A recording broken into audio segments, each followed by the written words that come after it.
This channel does not promote any violent, harmful, or illegal activities. All content provided by this channel is meant for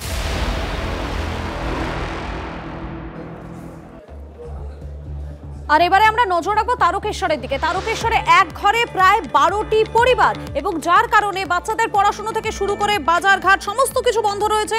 অভিযোগ উঠছে তৃণমূলের মদতপুষ্ট গ্রামের মাতব্বরদের বিরুদ্ধে। দীর্ঘদিন ধরে গ্রামের মন্দিরে পুজো করেন হালদার পরিবারের সদস্যরা। অভিযোগ এই মন্দিরেই দখল নিয়েছে শাসক দলের মদতপুষ্টরা। এই নিয়ে আদালতে মামলা করে হালদার পরিবার। অভিযোগ তারপর থেকেই শুরু হয়েছে নির্যাতন। প্রশাসনের দুয়ারে ঘুরে ঘুরেও এখনো পর্যন্ত কোনো রকম সুরাহা মেলেনি বলে অভিযোগ উঠে আসছে। আমরা 300 বছর আমার দাদা শ্বশুরের আমল থেকে আমাদের এই মায়ের মন্দির, আমরা গেলে তারা নিচে নেমে আসতো আমাদেরকে দেখে।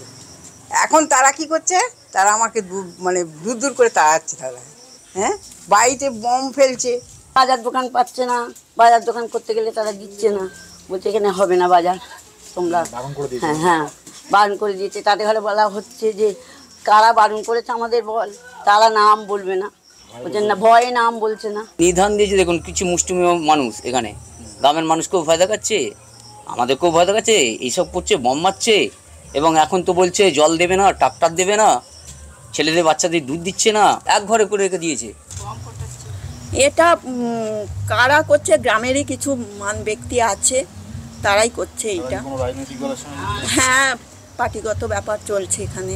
47 ঘর এই তেঘরি গ্রামের যজমান, সেই 47 ঘর যজমানকে পুজো করতে দিচ্ছে না। তারা তাদের খুব হুমকি চমকেছে। সুনির্দিষ্ট যদি অভিযোগ থাকে, একদিনও কেউ কাউকে এক ঘরে করে রাখবে না, এটা করতে আমরা দেব না প্রশাসনগতভাবে। তো হয়েছে কিনা সেটাই তো আগে পূর্ব বাড়ির লোক আগে আসুক না আমার কাছে। যদি হয় এটা নিশ্চিতভাবে অন্যায় হবে, আমরা দেনান্দার তার ব্যবস্থা নিয়ে ব্যবস্থা করে দেবো। তৃণমূল কখনো এসব করে না, প্রশ্রয় দেয় না, বা তৃণমূলের এই ধরনের কাজ যে করবে তাকে দল থেকে সোজা সাসপেন্ড করা হবে।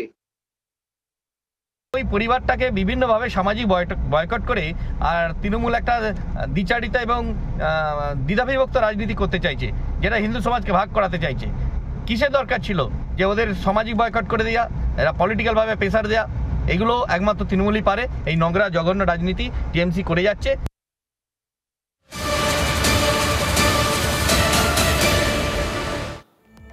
কাটোয়ার খবরে আসি। 3 বছরেই বেহাল রাস্তা, রোজই ঘটছে দুর্ঘটনা দুর্ভোগ। কমেছে বাস চলাচল। মঙ্গলকোটের নিগন থেকে নতুনহাট পর্যন্ত 9 কিলোমিটার রাস্তার একেবারে বেহাল দশা। রাস্তাটাই ভরা খানা খন্দে। দেখুন রাস্তার কি অবস্থা। কোথাও রাস্তার পিচ উঠে গিয়ে তৈরি হয়েছে বড় বড় গর্ত, আবার কোথাও একটু বৃষ্টি হলেই জমেছে জল। স্থানীয় বাসিন্দারা ক্ষোভে ফুঁসছেন। কাটমানির রাস্তা বলে তৃণমূলকে তোপ বিজেপির। খুব কষ্ট করছি, মানে এমন এমন অবস্থা হয়, একটু জোর বৃষ্টি হলে এইসব রাস্তা দিয়ে আসতে পারি না, ওই পিছন দিয়ে অন্য গ্রাম দিয়ে ঘুরে আসতে হয়। এই বাজার কী করবো, আমরা কাকে বলবো, আর কে শুনবে আমাদের কথা? এই তো খারাপ রাস্তা চালাই, যে গাড়ি চালাতে খুবই অসুবিধা হচ্ছে। দুর্ঘটনার সম্ভাবনা এই তো দেখছেন, ব্রিজ, এই তো ব্রিজ দেখছেন, যে কোনো সময় তো দুর্ঘটনা। মাস 4 আগে একটা গাড়ি পড়ে গেছিলো, এই টোটো। খুদ্দিন কাজ হলো না, টেন্ডার প্রসেস কিছুদিন আগেই কমপ্লিট হয়েছে, কিন্তু যেহেতু ধানের গাড়ির যাতায়াতের ব্যাপার ছিল একটা, তো সেই ধানের গ্রীষ্মের ধান ওঠা নিয়ে লোকাল কিছু চাষিরাই ওখানে সেই সময় করেছিলেন যে, এবং যারা কাজ করেন তারাও বাধা পেয়েছিলেন যে সেই সময় ট্রাক্টর গেলে কাঁচা কাজেরও সমস্যা হতো। সেই জন্য বর্ষার প্রাককালে কাজ করলে তৃণমূলের কাটমানি খেতে সুবিধা, অল্প মালে কম মাল দিয়ে কাজ করলে তাদের প্রফিট বেশি। তাহলে যে সময় কাজ করলে প্রফিট বেশি, সেই সময় তৃণমূল কাজ করাবে। এ সরকারের সর্বত্রই ঠিক একই রকম ধাপেই কাজ চলবে। কাটমানিহীন কাজ এদের নেই।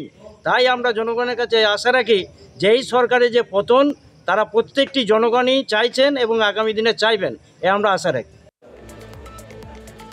আর এবারে আপনাদেরকে কেশপুরের আমনপুরের প্রায় 1.5 কিলোমিটার রাস্তার অবস্থা দেখাবো। কি ছবি ধরা পড়লো TV9 বাংলার ক্যামেরায়। সেখানে রাস্তার হাল যে বেহাল সেটা কার্যত স্পষ্ট। বারবার কাদায় পড়ে গিয়ে দুরবস্থা নিত্যযাত্রীদের।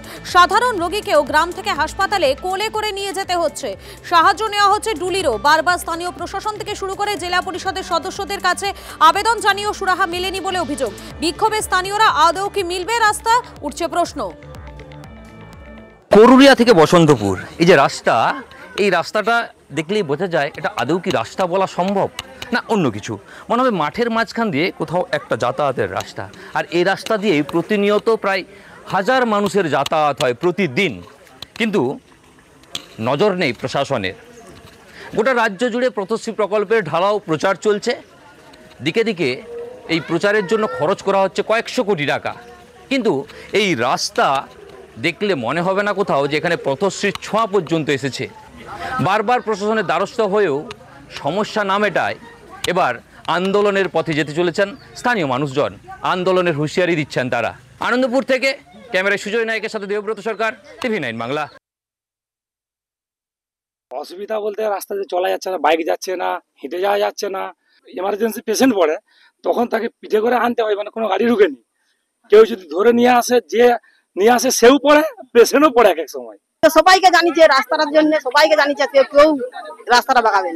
ছাত্রছাত্রীরা তো এইভাবেই যাতায়াত করছে, অনুপস্থিতির হার বেশি রাস্তার জন্য অনুপস্থিতির হার বেশি। তিলকে তাল করার আমার কোনো প্রয়োজনীয়তা আছে বলে মনে নেই। 2,500 থেকে 3,000 রাস্তা হয়েছে। আগামী 1 মাসের মধ্যে প্রায় আরও 150 থেকে 200 রাস্তা এই জেলায় আসবে। তো একটু সময় লাগবে, হবে। এটা নিয়ে এত চিন্তাশীল হওয়ার খুব একটা প্রয়োজন আছে বলে মনে করিনি। বিহাল রাস্তার হাল ফেরানোর দাবিতে পথ অবরোধ করে বিক্ষোভ জামিরিয়ার ইকরা শিল্প তালুকে। শেষমেশ এডিডির আধিকারিকেরা ঘটনাস্থলে পৌঁছে ব্যবস্থা গ্রহণের আশ্বাস দিলে স্বাভাবিক হয় পরিস্থিতি। জামুরিয়ার গ্রামীণ অঞ্চলের বাইপাস রোড 4 কিলোমিটার রাস্তার বেহাল দশা প্রায় 1 দশক ধরে।